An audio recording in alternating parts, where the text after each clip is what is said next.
So guys, today we've come outside to have a look at Mike's pitching game. Short game in and around pretty close to the green is really good, yeah? Well, pretty solid. It's all right.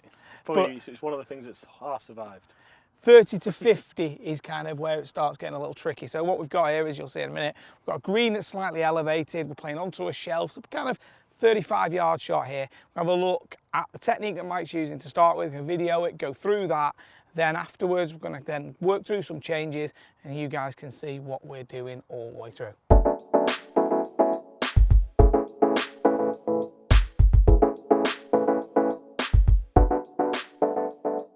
Right, so 30-yarder, probably just give it a little chunk and run like that. Chunk and run was good, mate. Go again. Am I going to get it inside that with your chipping? Because that's pretty good. Hurt. Oh, excuse my language. That was nice. Big ball first.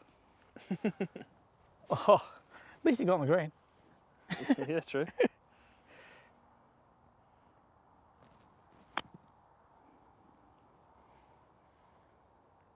That was the struck one, that. Nearly went in. That's the one he's been waiting for all day. See the little spin on that, mate? Should have seen how many shots he hit before he came out. Oh, look at that one. That one. Right, well, let's have a look. Tell you what, it might go in though. It's a good job it's like landing on the M6, this. Right, well, let's have a look at it. Okay, so what we can see here, mate, is front view, ball position probably just a tiny little bit too far back.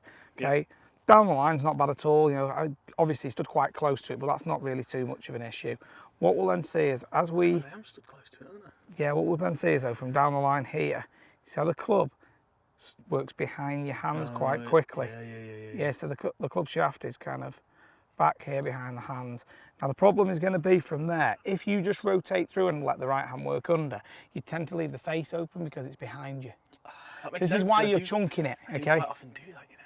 Yeah. So that's why you're chunking it. So from here, what we'll see now is see how the club drops under you. Yeah, well that's my typical sort of movement. So it's dropped under and it had nowhere to go. Yeah. So what we see now is, yeah, we zoom in on it here, we can see, there it is in the ground. Yeah. And that was the good one. So it's trying to work back underneath. Right, yeah, and then you see how you're working quite hard to maintain the loft through impact there. Yeah. And the legs have kind of buckled a little. Yeah, they have, yeah. See the legs kind of buckled. Are you happy with that sort of being that far open to the ball and stuff? You have no issues with that. Okay. But you see how your legs kind of buckle this way? Yeah. So because the club dropped underneath you, so it was behind you and then the drop takes it even further behind. So you try and get it back out late. That's why your legs buckle like that as you're trying to get the club back out in front of you. This is good because, you know, I've never ever had any sort of pitching lesson in my entire life. This is good. Well, we can see here. I don't think I've ever even recorded myself pitching or anything. I've never seen it. Well, I'll watch this one. So you can see now, right elbow's got a little bit away from you. So sometimes when that goes to work back in with the way that you have the drop, that will make it go even further behind you. It's keeping the elbow a bit closer. I feel like the club works up a little bit more. Yes, okay. Okay, and then what will happen is, you see how you're kind of driving the handle through a little bit there. So that's why on this shot, so that definitely leaving edge digging in there, because the handle's driving a little bit too far forwards rather than being able to work around, but it's got nowhere else to go around, so it has to drive forward. So you're one that when you get a bit spinny is because you've kind of saved it at the bottom with the hands and the knees have gone. Whereas traditionally what you're going to do is your handle's gone back, you drive it forwards and then you try to keep it going, and that's what's going to dig it in. And if the legs go as well, but the legs... It's the same kind of things, I need to be keeping it more in front of me. Like, absolutely, and we can see kind of here, swing, you know. The legs, see how the pelvis is back a little bit in this direction and the chest is too far forward here. Okay, so you need the belly button to work up, but you'll only be able to do that when the arms are more in front of you. Okay. Right, so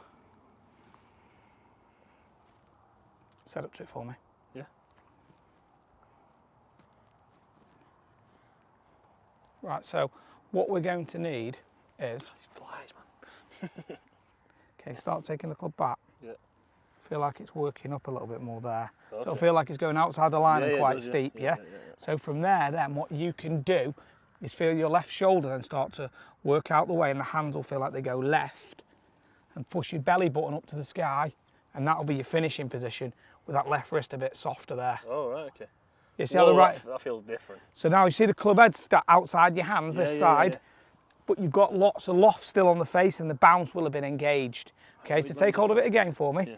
It'll be the equivalent of, okay, let's just slide the ball out of the way, get the club on the ground there, drag it on the ground and let your belly button work up to the sky and your right hand work under. There you go. See where the club head is now? Hands have gone left, club head's outside the hands. Feels like I'm almost... Yeah, but you look at like all the top... spin lob in tennis or something. Yeah, but you look at all the best pitches on a short pitch, they're finishing with it this side of them. Yeah, okay. Okay. Let me do a couple of swings of that. Get the feeling of the club working up a little bit steeper. So it's going out there, up. Okay, do it again. Feel like the club works a bit more over to me. Okay, now from there, let the chest work up and left. Hands go into the pocket. Okay, do that again. Up and left, keeping your head back. There you go. Whoa, that's different. Okay, right. That's different. So this should get it really nipped.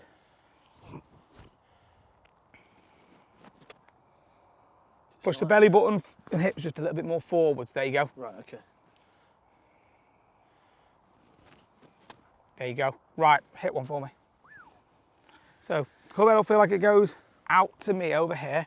Yeah. Okay, and then let the chest go up to the sky, belly button up, head stays back. Right hand slightly goes under.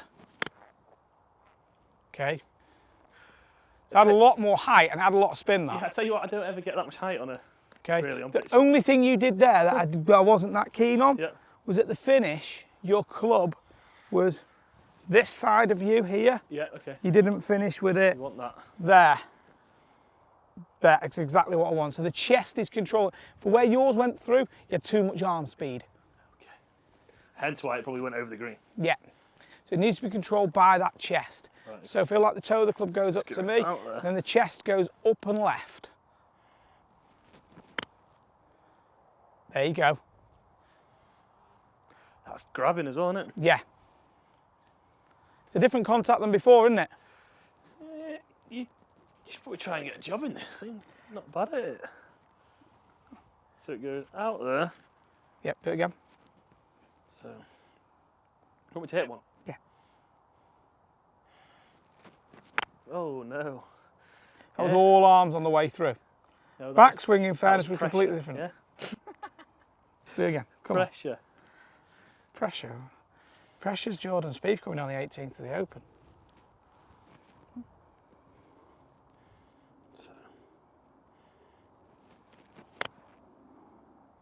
That was nice. Yeah, it felt nice. So watch this. So you can see here already, this is the before. We could see how the club was a lot more behind your hands, but we can see now it's a lot more up in front. With it being up and in front, the face is actually getting open, whereas before it was a little bit closed right here, so it's in a very different position. Now what we then see is the club dropped under your forearm, and then you worked hard with the hands to try and work it under and open it. Whereas now the club doesn't get anywhere near as underneath your hands. The club's exiting a bit more left with you. Chest is going around. See how much more open the club face is right there. And the interesting bit for me is, we take this on, well, look how much more through you are with that lower body. Obviously this is going to need tightening up, this only a couple of swings in. But straight away it's already noticeably different. Noticeably different, club's way more in front of you, strike's got different, and we're engaging the bounce a lot more. Yeah, okay. Right, let's have a look from the front view. Record a front view in just a sec, let's hit a couple just to start with, mate. Just get the feel again. So feel the toe of the club going up and out, chest goes up to the sky, a little bit more up with the body, belly button forwards and up. There you go. Like that, yeah? Yeah. So. And in fairness, your feet wouldn't be rolling as much as this, because your golf shoes would be a lot more stable, wouldn't they? True. Not suitably dressed. Oh. What about with the stance? Would you move that? Is it all right? I think that's all right. And like the ball is actually very far off there, but it's just because I've got my feet open. The rest of me's not open though. Now, I'd maybe just get the ball a tiny little bit further forwards. Like there? Okay, yeah. Get a lot of the bounce to work through a little bit more. Okay. Okay, so feel like right elbow stays in as you were setting the club up before, and then you get like right hand work under, chest goes up to the sky. That was nice. So that's a completely different flighted shot, isn't it? Totally different. Now going back to when we played, obviously balls were slightly different, club was different, so the way to try and play it was to hit this really low one, but what we did back then was kind of de-loft it and do other things to hit that really low shot. Now, what we will do over time with Mike is we'll teach him to hit the 3 flights and 3 spins from this situation, but he's not going to be able to do that right now because at the moment all we're doing is learning the technique. But that will be a video we will do in a few weeks. 3 flights, 3 spins, Mikey. That would be very nice, that. Oh. You can maybe have a pitching game at that point. That was a little bit chunky, wasn't it? Yeah, it wasn't right. So I don't think the club got quite as in front of you. I can't truly see from stood here, but going off that, you'd have to say now for you, every time it gets behind you is the time that you're going to probably chunk it. Right, and then from there, get that chest working just up a little bit more so the right hand can gather against the shaft. Okay, so let that toe of the club work up and out. Feel it's quite steep first move. Okay, go for it. Up and out first move, ball a touch further forward, you've got that back. Okay, that's good. Why not put the weight in your heels as well, shallow? I don't mean loads, just a tiny little bit. Okay, now let the club go up and out, feel like it's outside the line. Oh, that was nice. That was a completely different strike to the last one, wasn't it? Like totally different, yeah. Contact point there was great. Okay. I was talking to someone just the other day about torballatas and professional 90s. Do you remember torballatas were like putty balls? I remember when they had like what was it? They had the professional and they brought the Tour Prestige out. Tour Prestige, yeah.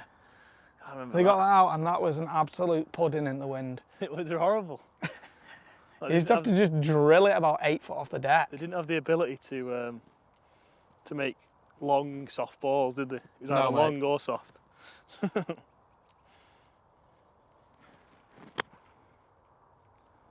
To be fair, the golf ball back then really did influence your technique a lot. Oh, yeah. Massively. Because it made you have to play it in a particular way just so you could get it. Control the trajectory. Here you go. Hang on, mate, have a look at this. Enjoying that. Just hitting it. Ball back in the stance there. Yeah. A little bit further forwards now. Totally. So the shaft's less leany, isn't it? Yeah. See, and before you were a lot more tilty because your hands went back. It caused you to drop. Yeah. Whereas now, you're nowhere near as droppy, okay? Totally. Lot more set for the same length shot. So what you were having to do before was provide all the energy in the downswing to get any distance out of it. Okay, so that's probably why the strike was so inconsistent. From short, you were forcing it and powering it, rather than letting the body and the energy and the angles just be able to be carried through. You were creating the power. So from here now, we can see that the club's allowed to just slide under. Okay, chest is definitely more up and body more forwards. The hands are coming through too much there compared to yeah. what you want, but look at the different shape in the body. Yeah. But where this really, was, yeah. Jeez, yeah. Now if you look at that and bring this back to the same length shot, which is there, okay, this is definitely more forwards in the middle of the body. The head's got to go back a little bit more, yeah. But that will just be the case if you're trying to feel this a bit more, which will really help you. So guys, unfortunately we just got beaten by the light right there, but Mike's got loads of great things to work on now technically in his swing. So what you'll see going forwards is we're going to be able to see how Mike's applying that technique, and then what we want to do is we're going to try and see if he can hit the 3 spins and the 3 trajectories I was talking about outside. This will give him a great wedge game. The goal is going to be to get that to, you know, sort of scratch +1 standard. This will make his scores come shooting down, because even if he's not in it perfect, as we've seen with many great players over the years, you look at Brooks Koepka, first round of the Open Championship, he hit 50% of greens, yet shot 5 under par. You know, so anyone who's at home who thinks, geez, I've hit like 8 greens at the weekend, yet I shot, you know, 15 over or whatever, 10 over. These guys are absolutely sensational, 100 in and around the green. So we're going to get Mike really sharp at that, and hopefully there's some bits in that that you guys can take away to help your game. If you haven't subscribed to the channel, please do so. And thanks for watching the video, and I'll talk with you again very soon.